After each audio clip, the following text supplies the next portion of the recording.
Hello and welcome to another video. In today's video we're going to be taking off one of the jobs from our essential to-do list, which will be to investigate the steering on our newer Bolens HT23. Now before we start, there's one thing we should probably tell you, which you can probably see already. We've spent quite a lot of time cleaning up this tractor. It's not cleaned up everything, but it's improved it a lot. You can see clearly by the front axle. Now there's not any kind of plants or anything growing in it.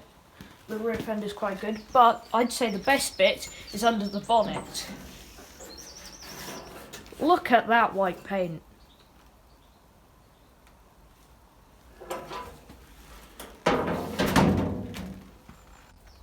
One bit that you haven't seen cleaned up yet, and was a lot worse when you last saw it, was under the rear fender, which we needed to clean up so that we could actually see what was going on down there with that steering. The first stage in our investigation is to get the quadrant off. Now, we're doing this for a couple of reasons. First of all, to see how badly damaged the bush is, which, by the amount of play that there is in that, the answer is quite a lot of damage.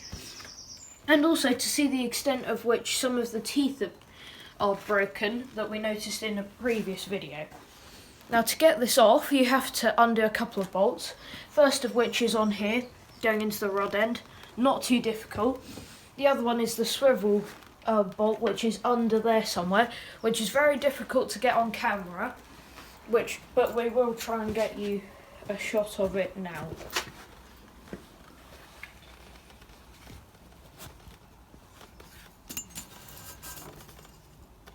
Yeah, it's in there somewhere. Which is hard enough to get on camera, let alone a spanner. The slight problem when undoing a bolt in a track rod end is the ball part, especially a worn one, will just start turning when you try to undo it. So what I've done is I've put this crowbar on here just to put a bit of pressure on it while I undo it, just to make sure that hopefully the ball part doesn't spin.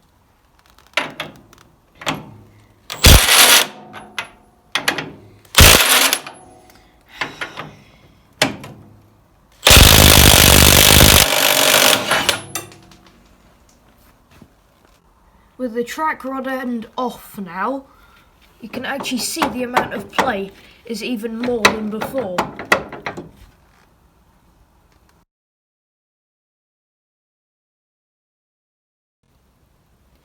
We have finally gotten the steering quadrant out, and you do not want to know how long that took us. But to actually get it out, what we had to do is to lift up the steering column, which would usually go through here, but first we had to take a split pin out that goes underneath it to hold it in. But this uncovered this bush here, which is actually quite worn, so we'll have to replace that. However, the bush at the top of this steering column is actually alright, unlike our other Bolens HT23. We've got the steering quadrant on the bench now, and I did clear a bit more dried oil off it with the scraper. But first of all, with all the play in it, what's meant to happen on these is the bolt goes through there, and the bolt is gripped by the steel spacer, and then both of those turn in the bronze bush.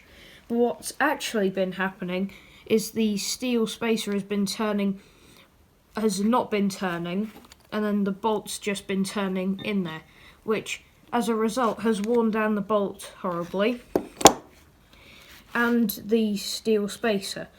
So easy part of that is we've got a new bolt, which we just happen to have the right size, and we need to either make or buy a new steel spacer, and we need to work out whether we want to make that steel or bronze. And for the wear on the teeth, you can see that's the bit that was done by the hydrostatic levers. But then on the other side, something we didn't notice before was a couple of bits of wear patches. There's this one here, which is the minor one, which must have happened recently because it hasn't really dug into the metal. But then there's this one here on the teeth where you can actually see that lip, and that's where this little nut was stuck under there. It has just been taking bits off the edge of the teeth from the underside. Everything up to now has cost us quite a lot of time, and we're nearing the end of our workshop time for today. But instead of just bringing all the tractors in and going inside, which is frankly a waste of our time, what we're going to do is quite a small job on the HT23, which is adjusting the front axle stops, which on this side is this part. Which what you do is there's a couple of bolts under here that you undo and you just slide it along and then do it up when it's touching the axle. But before we do that, we're going to take this track rod off, which is a lot easier than we did when we did it at that end, because we can get the nuts above and below the bit that it's mounted on. I've just undone both of the bolts under there, and what I'm now going to do is hit it along with this hammer.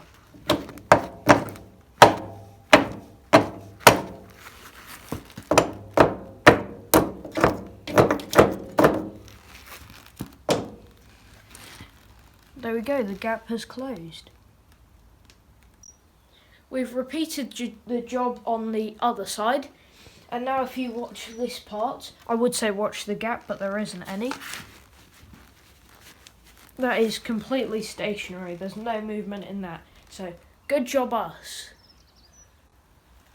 Because the axle stops only took us a couple of minutes, we have a bonus job, which is going to be trying to pull this auxiliary port out, which the first step towards doing that I'm going to do is by undoing this bolt that holds the bracket on.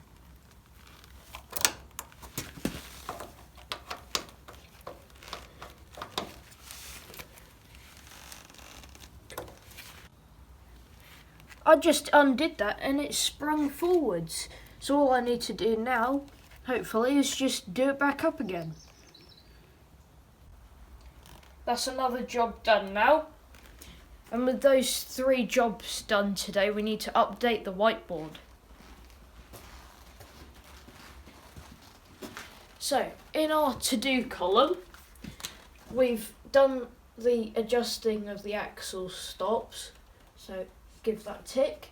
We've also investigated the steering.